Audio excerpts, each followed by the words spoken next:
Good morning, good afternoon, and good evening, everybody. Hey, welcome to this episode of the Note Closure Show. Hope you're having a great day. It is Tuesday here after Labor Day. Hopefully, everybody had a pleasant and safe 3-day weekend. Today's episode, I want to talk about this $1 million note deal that came across my desk recently. And I thought it interesting because you don't ever see really like a Beverly Hills mansion, and this is a mansion basically based on the value of it. Yeah, I mean, sometimes you'll see them, but you rarely see them come across your desk on a non-performing note deal. That's not saying they don't happen. They just don't trade that often. But the bank that holds this note holds like 200 plus other notes they're trying to move off. And this is not the only $1 million note deal. There's a couple other ones, but this is the by far the most expensive asset on there. So I thought we'd break the deal down. $1 million note deal, Beverly Hills, with this episode. And it's always interesting when you start doing research on a deal and the homeowners are trying to figure out the story behind the story, because this is definitely an interesting one. Now, the asset is a good looking piece of property, but it is not this asset. It's not this location. This is near that location, but to protect the innocent, I didn't want to throw a picture of the property up there, so that you guys could take a picture and go figure it out, because I like to protect it. So this is a nice looking property. When I Googled the address, this and like 4 other properties popped up. Okay. And when I did an overhead view of the actual property in question here, I was like, oh, this is not that. The layout's totally different. But I thought, what the hell not? Beverly Hills, that's where I want to be. Caviar dreams and champagne nightmares. My apology to everybody on this deal. But anyway, it's an interesting property. It's an interesting story. Does it make sense or does it not make sense to do this deal? Let's go through the aspect of it. So it's a $13.4 million appraisal on this property. It's a 5-bedroom, 9-bath home, 8,400 square foot on just over a half acre. Okay. It was built in 1989. It was financed back in 2014 for $6.4 million. Okay. And so basically in 10 years, it doubled in value, a little bit more. Current unpaid principal balance is right at like 4.95. So really close. I just rounded up to 5 million to make my numbers easy. Okay.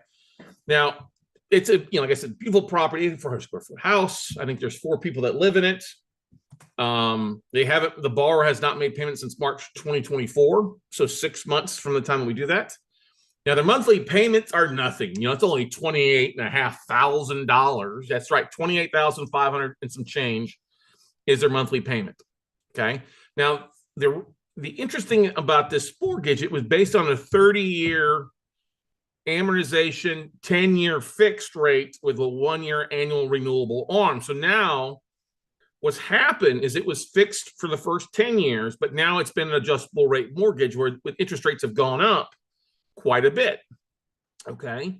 That's why there's a default on this. Now, it also has something to do with what the borrower does. And I think they've been hit hard based on everything I can tell with this as well. Now, foreclosure has started. The bank, I'm not going to name the bank name, they have started the foreclosure process on this. Now, in California, it's relatively a pretty short non-judicial foreclosure if it's a non-owner occ, but this is owner occ, so it's going to go a judicial foreclosure on this, which will take a little bit longer period of time. And I would imagine that the amount of assets that the borrower has, this would drag out, would never go to the foreclosure auction. I think the bank is starting the foreclosure to really get them to get off their butt and do something. Okay. The borrowers, the husband and wife couple, he is an existing real estate investor, a hotel financier, wealthy individual in the health and hotel aspect of things. His wife is a daughter of a well-known billionaire throughout Los Angeles and Las Vegas. No names. They've got other real estate holdings. She also owns a property in Malibu, a nice Malibu mansion, about a $3 million mansion in Malibu that has not paid for a while. That bank has started the foreclosure process on that aspect of it. How did I find it? By Googling the borrower's names and finding out. So I mean, I imagine they've got some assets. If she's the daughter of a billionaire, why aren't they paying things? I don't know. Maybe they're property rich and cash poor. Could be a possibility. Her husband's in the hotel space. Based on what I could tell, his company is struggling based on everything that's going on in commercial real estate and hotels and other things right now. Okay. To give you a bit of an idea, their credit score has fallen, or his credit score has fallen from a 780 down to a 541. Now, 780 is what it was when it was financed back in 2014. A lot can happen in 10 years. But let's just say that this family's been well off. I mean, they had their son had a bar mitzvah a few years back ago. They spent over $500,000 on a bar mitzvah. Okay. One of the Jonas Brothers and somebody else showed up to sing them at that big party. It was all over the news. That's all I'm going to say on that. When I see something like that, I'm like, okay, I don't really feel that sorry for you. But anyway, let's move on here. So let's talk about what the lender is. So the lender is looking for something in the mid 80s of the unpaid balance. So if you take 85% of the 5 million, that comes to a note purchase price of basically 4.25 million. That's right at 32% of the fair market value at 13.3. Okay. So in most cases, that would be a pretty good deal. Oh, hey, I'm going to buy it. And there's basically, $750,000 between what the payoff or what the balance is versus what I can buy it at. That's not so bad, right? If there wasn't so much equity, I would say so. If there wasn't somebody with an educated real estate investor on this to drag things out, I say this. So basically, they're 6 months behind.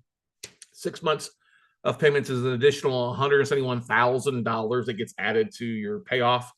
What I would say is the bar is likely going to file bankruptcy if it comes to it, because if they had the cash, I think they would pay it. Okay. If they had the reserves, I think they would pay it. But it doesn't seem that way because they're starting to fall behind on other things. So like to take property rich, cash poor. Doesn't mean it's a bad thing. Plenty of people have been there. Heck, I've been there in the past. All right. It's bad things that happen to good people, things like that. Maybe they would rather have that $500,000 from the party back in their checking accounts. Who knows what's going on? All right. So let's go through. Let's say the borrower reinstates the loan, starts paying on time. I think you'd have to do some sort of modification on this to turn it into a fixed rate mortgage to make it feasible. I mean, rates are supposed to drop in the next week or two. Who knows? But if they made 18 months of payment, that means they paid on time for 12 months plus the 6 months they're behind on. That's a total of $513,000 paid to you. Okay. In income in the next year. I says 18 months because you're paying the 12 months plus the 6 months. You're allowed to get caught back up. Okay. You've had 6 months not to do anything. Let's get you caught back up.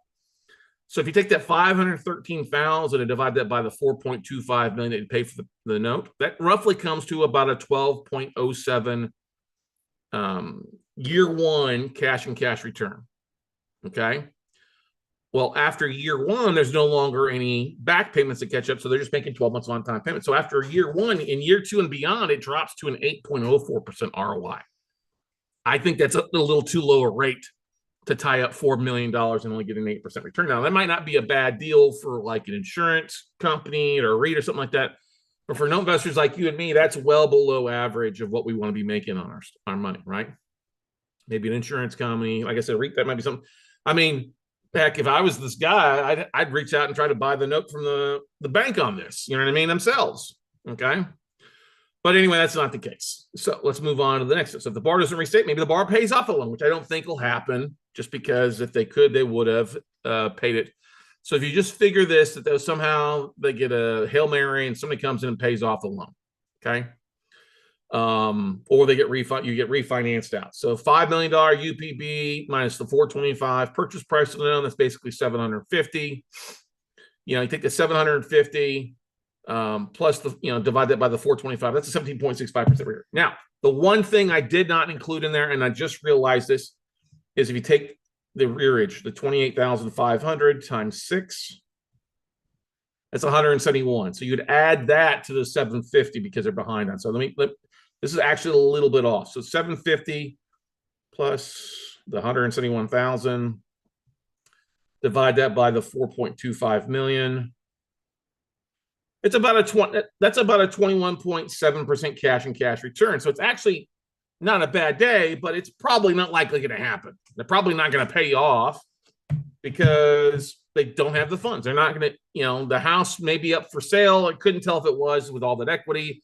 Hey, they try to sell it, but that's, who knows if they can sell it in the Beverly Hills market. That can be a good thing or a bad thing, depending on what days are market on it like that. So that's, hey, that might not be a bad day if they sell the property, but I doubt if it's their home, they're probably not likely going to sell it. The other Malibu mansion that they've got, there's not that much equity in it. Okay.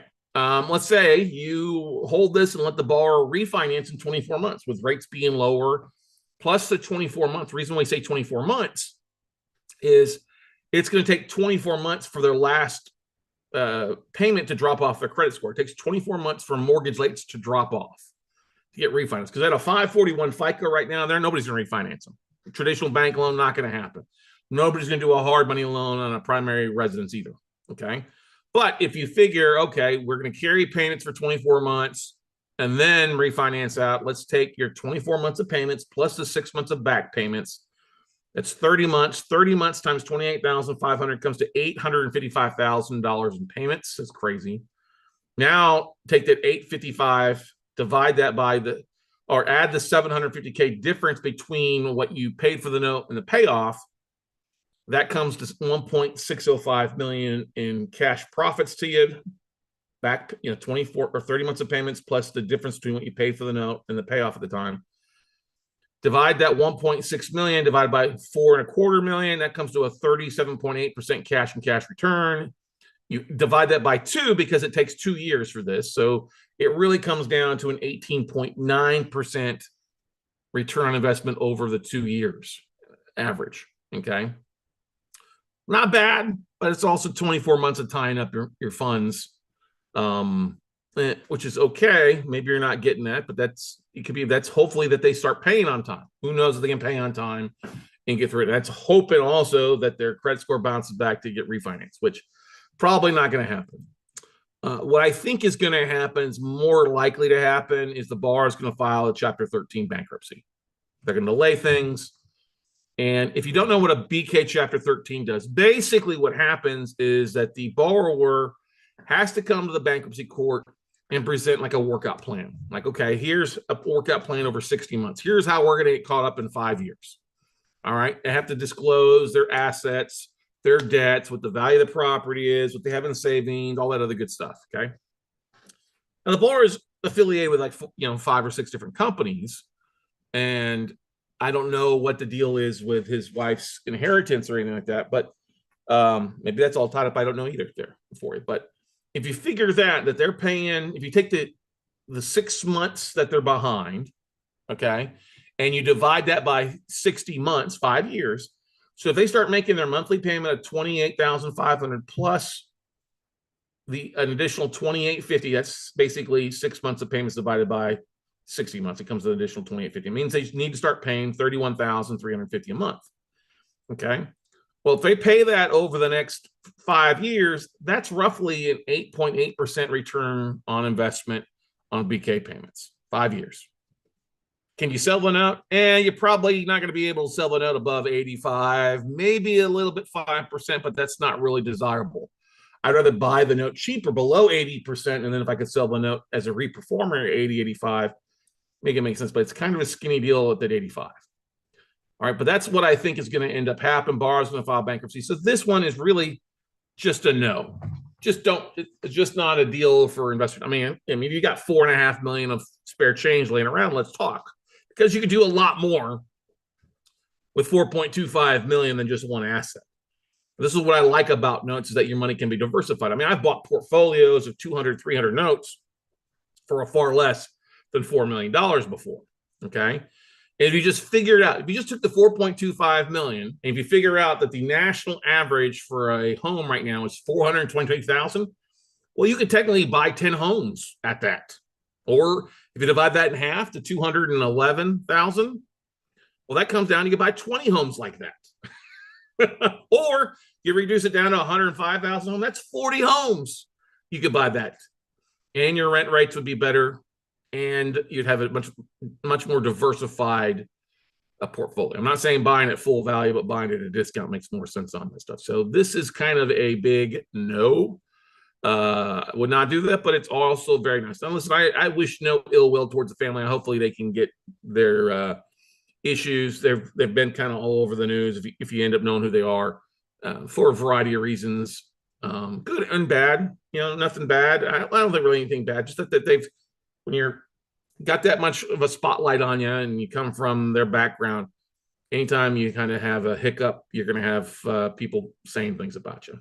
And I wish them best. Hope they get their stuff all figured out. I hate for them to lose this house. Obviously, I don't think they'll do. They'll file bankruptcy. And that's the thing is they could delay. I'm sure they've got some friends, neighbors, attorneys that can delay a foreclosure for months. A bankruptcy can take a while. So that's the thing is this is part of the reason I don't choose to do something like that. Yeah, there's a lot of equity, but the borrower is going to fight you for that equity. And if he's a savvy real estate investor, he knows all the tricks, tools of the trade to delay losing a property to foreclosure. So I think the most amount of sense would be him to delay in foreclosure and list a property for sale and then try to sell it off. But who knows, the days on market for, $13, $14 million mansions in Beverly Hills. So it'd be a nice listing for a realtor.